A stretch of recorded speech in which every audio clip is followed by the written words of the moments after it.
There's a moment that often arrives late at night. The lights are low, your phone is face down, the world finally stops asking things from you.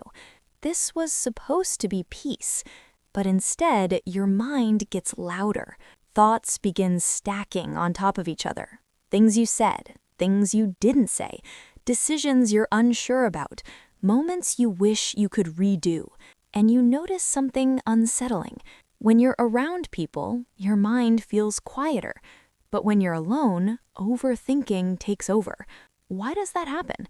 Why does solitude, something we associate with calm, become the space where your thoughts spiral the most? This isn't a personal failure, and it doesn't mean you're broken. It reveals something important about how your mind learned to protect you. Imagine this scene. You've had a long day. You finally sit on your bed, the room quiet except for a faint hum in the background. Your shoulders drop at first. Then your chest tightens. Your mind jumps to a conversation from earlier. You replay the exact sentence you said. You imagine what the other person might have thought. Your jaw clenches, your stomach feels heavy, and a familiar thought appears. Why can't I just stop thinking? What's happening here isn't random. For many people, overthinking intensifies in solitude because silence removes distraction, and distraction has been doing more emotional work than we realize. When you're around others, your attention is outward. You're reading faces, responding, adjusting, performing small social tasks. That external focus acts like a buffer. It keeps certain thoughts contained. But when you're alone, that buffer disappears. And what rises isn't new, it's what's been waiting. For many people, overthinking isn't the mind malfunctioning, it's the mind finally having space to process what was postponed. Psychologically, this often relates to how the brain handles emotional material. Your mind is constantly scanning for unresolved experiences, especially ones tied to social safety, belonging, or self-worth. When life is busy, those experiences get pushed into the background, but solitude removes the noise, and the mind says, now it's safe to look at this. Not safe in the sense of pleasant, safe in the sense of undistracted.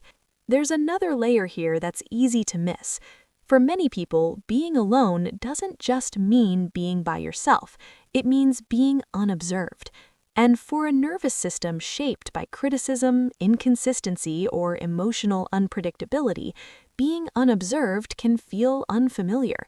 If you grew up in environments where attention was conditional, where you were noticed mainly when something went wrong, your mind may have learned that silence equals danger.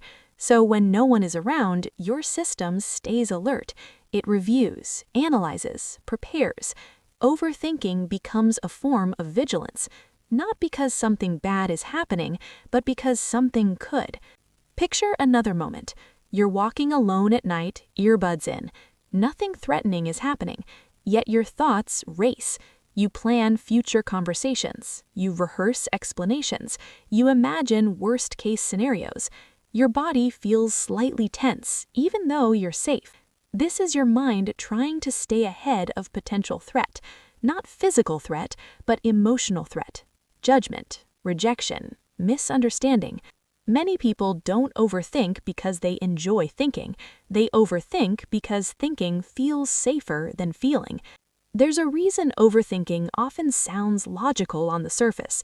It dresses itself as problem solving, but underneath, it's frequently an attempt to control uncertainty. When you're alone, you're no longer anchored by external cues, no facial feedback, no reassurance, no immediate confirmation that you're okay. So the mind fills the gap.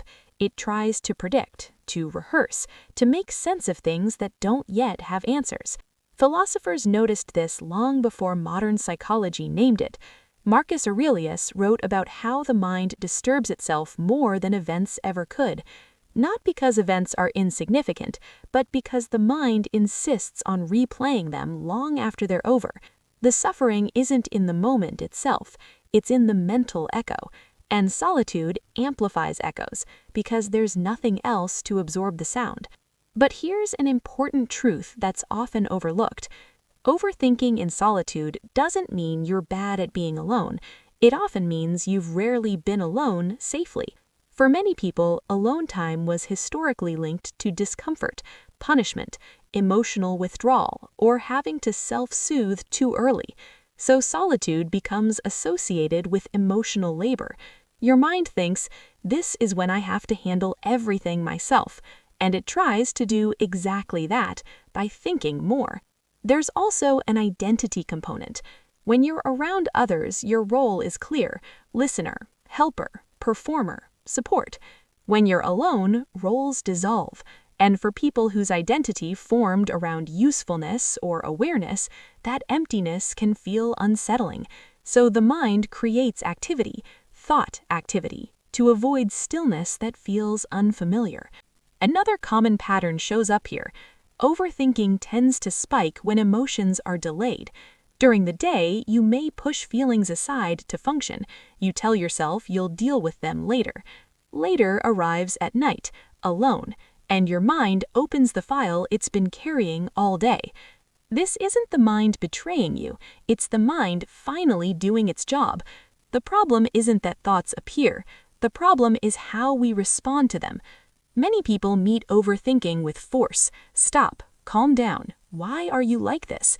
But that approach often backfires, because overthinking isn't noise, it's information delivered without regulation. So how do you work with this instead of fighting it? Here's a gentle framework you can return to when solitude triggers mental spirals. Think of it as the grounded solitude method. The goal isn't to stop thoughts, it's to give your nervous system a sense of orientation so thinking doesn't escalate into overwhelm. First, anchor the body. Before engaging the mind, bring attention to something physical. You might press your feet into the floor. Notice the weight of your body on the chair or bed. Take one slow exhale that's longer than your inhale. This isn't relaxation, it's orientation. You're signaling, I am here, I am not in danger. Second, name what's happening without judgment. Instead of, I'm overthinking again, try, my mind is reviewing things because I'm alone. That slight shift matters. It removes blame, and it reminds you that this is a state, not a flaw. Third, externalize one thought. Pick a single thought and write it down or say it quietly. Not all of them, just one. This limits the spiral. Overthinking feeds on accumulation. Containment interrupts it. Fourth, offer the mind a boundary.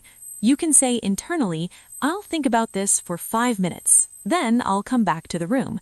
This works because the mind resists abrupt shutdown, but responds to structure.